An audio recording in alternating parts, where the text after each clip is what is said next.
Hey YouTube, Sean here, and welcome to another edition of After the Movie. I'm in a random parking lot somewhere. I just got off work, so I figured, you know what?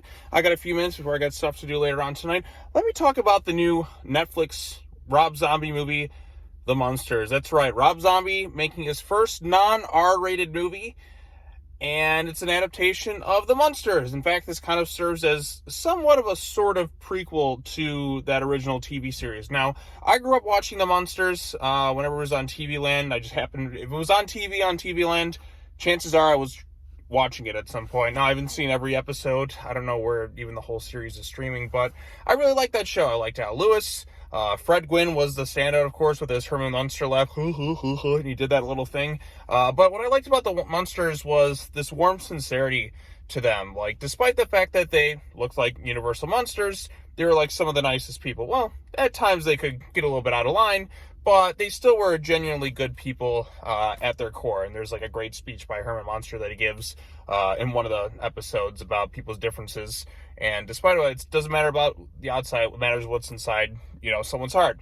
So I like that. And then Rob Zombie was announced to do that. And I'm like, oh, no. Because Rob Zombie generally does not make family films. He is somebody who goes hard R, excessively violent, excessively gory, just to the absolute extreme. So there was a bit of nerves in that when he was announced to direct. I'm like, oh no, please don't make everyone a redneck hillbilly in this thing. But Rob Zombie said he was a fan of the Munsters, and when the movie was announced as PG, there was some surprise from people because, well, Rob Zombie has never really done anything outside of rated R. So him doing something different, more family-friendly, I was actually more intrigued by because, quite frankly, he's done so much R-rated stuff and a lot of it feels kind of the same. And it's just been kind of a disappointment with a lot of his more recent works because he's had some films that, have had some enjoyable, some good positives to some bits to him, but he's also had a lot of misses too. So him directing The Munsters, it's kind of like, how is this thing going to turn out? And then the first teaser happened, not the actual trailer, but it was them recreating the opening. Like, oh, this is in black and white. This looks intriguing. And I'm kind of excited for this thing because, like I said, I used to love watching The Munsters when I was younger. And I was excited to see what they're going to do with this. Then the first real trailer happened. And, well, let's just say it was in color, but it looked so off-putting. It looked like one of those 90s, like, Halloween specials, like, that you'd see on TV. It did not look like a movie. And it was all in Technicolor, and you had some actors, of course, Sherry Moon Zombie's got to be in this because he always casts his wife, for better or for worse. Sometimes she works in a role and other times she doesn't. Here, I think she actually did a pretty decent job, but that man loves his wife, so kudos to Rob. He is dedicated to having his wife and everything. Even it may not be to the benefit of a movie, Rob Zombie's Halloween 2, for instance. There was no reason for her to be in that movie. The whole white horse subplot was just added in, I felt like, just to give her a role. But her role kind of ended in the first movie. I don't think she was really all that necessary to be in that film. But all that aside, let's talk about The Munsters. So I saw the movie kind of last night and a little bit this morning. And it's one of the most surreal, strange movie experiences that I've had in a very long time. I can see some people liking this kind of campy take-back approach, and I can see a lot of people not liking this one. As for me, I don't really know what to think of it. I definitely didn't hate it. It's not particularly great. I don't think the humor, like, it's him doing something family and like really kind of sitcom-y cheesy. Like this looks like a very cheap looking movie, but I feel like all the choices were really kind of intentional. Rob Zombie clearly does love The Munsters, so this is at least a sincere effort from him to make this movie. Whether you like it or not, that's something else, but there's no bit of cynical filmmaking behind this movie, per se, based on what I saw, because there's no movie out there today like this one. This one is deliberately off from everything else. You know what it kind of reminded me of when I was watching it? The closest thing I can put it in terms of tone, it's like, I don't know if anybody's seen this, I'm sure some people have, but to me it reminded me of watching Big Bad Beetleborgs. And not the whole action bits, the stuff in the haunted house where the kids went in there and you have the like Flabber, Frankenbeans and the Mummy and Wolfie and all that. That's the tone that this movie was kind of going for. And I feel like maybe with a different editor, and if you trim this thing down a lot, because this thing goes on for like 2 hours, it's needlessly long. And it really does drag in some bits. There are some moments where I kind of chuckled a bit, and then there were some bits that just dragged on, and the jokes just were not landing Even the Munsters TV show, not everything kind of lands, but like some bits definitely were pretty funny, and it was just kind of a likable show with a likable group of characters. This one really could have trimmed out like 30 minutes of this thing. The plot goes nowhere. There's basically 3 movies kind of in one of this thing. There's no Eddie Munster or anything like that, or, you know, their cousin, what was her name, Marilyn, in this movie, which is kind of a disappointment. I would have liked to see what they were going to do with that. It's kind of a prequel. It's the creation of Herman Munster, how he came to be, how he met Lily, and then they lose their castle, and then they move to the suburbs, and then just kind of abruptly ends. This thing is not structured very well in terms of plot. It feels like a couple different things kind of thrown together, and it really should have focused on one thing. This movie should have been cut down substantially. Maybe just and one of the things I liked about the Munsters that's kind of missing here is them kind of in like how they play off of the real world, kind of like how the Addams Family movies did it. But here it's like they're not until their classic home until the last like 5 to 10 minutes of this movie. They finally find it, and like there were some bits where like, okay, but just the editing and kind of the timing of everything just felt a bit off. And I think that was at the detriment of a lot of jokes. So yeah, what I did like about this thing, I like seeing the classic Universal's logo that you used to see back in the day, more like Frankenstein, Wolfman, and all that other stuff. I like seeing the old school Universal logo like that. And I love the sets. Like the sets are, and like, you know, how brightly colored it all is. I like that aspect of the film, and there's a lot of love and detail put into all the sets. They're definitely, you know, cheap looking in a lot of ways, but that's kind of the charm of even the original Monster show. So you get a lot of that there, and you can tell Rob Zombie really loves the property. But just because you love the property doesn't necessarily mean you're the right person to direct it. And I think it definitely needed some work to really kind of sell this kind of tone in that.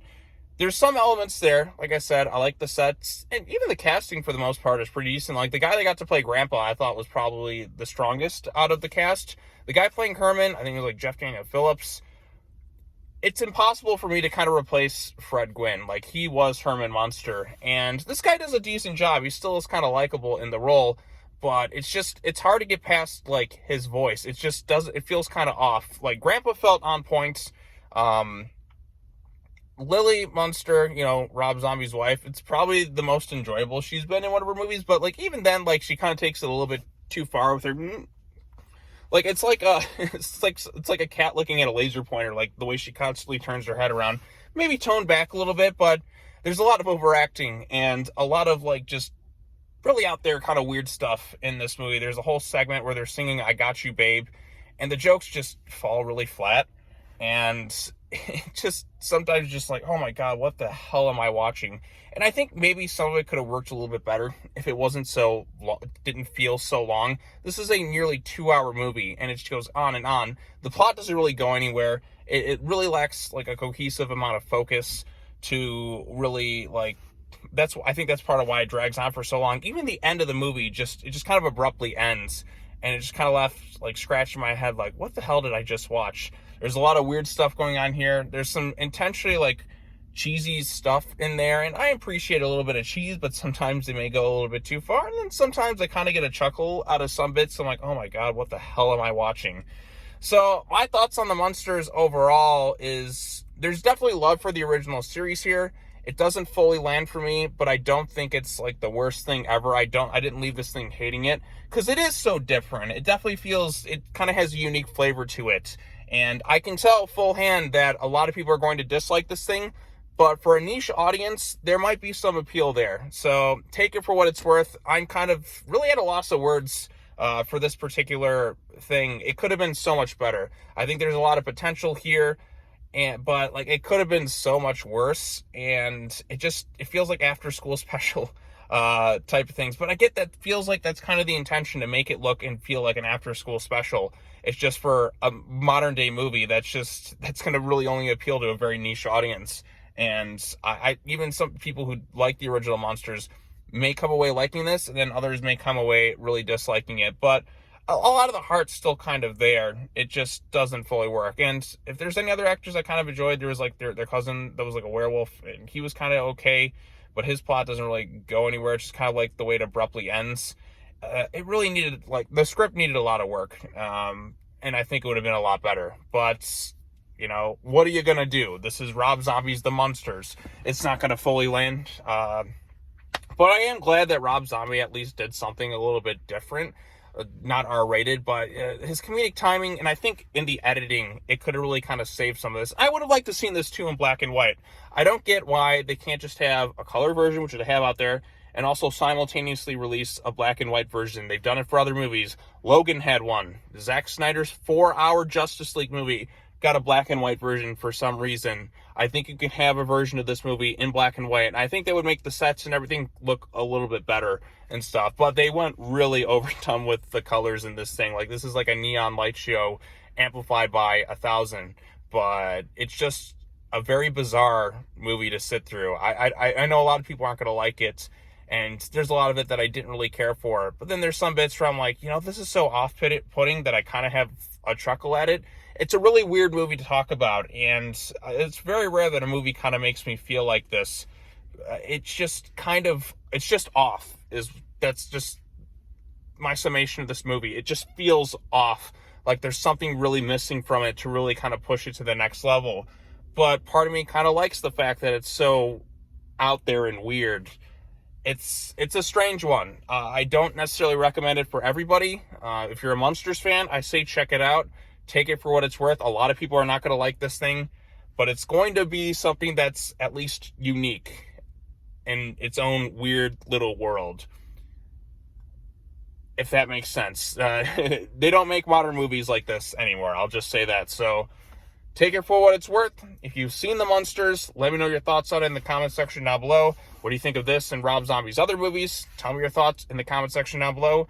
And yeah, I think that's going to be it for this video. I'm going to try and see another movie tomorrow and get another after the movie out. That's for that movie Smile. Then Friday, it's Hocus Pocus 2. And then Saturday, there's supposedly a very big video I've been working on. Those who followed my channel know what it is. So look forward to all that. And I will see you all next time. As always, take care now. Bye-bye then. And I will see you all in the next video. Peace.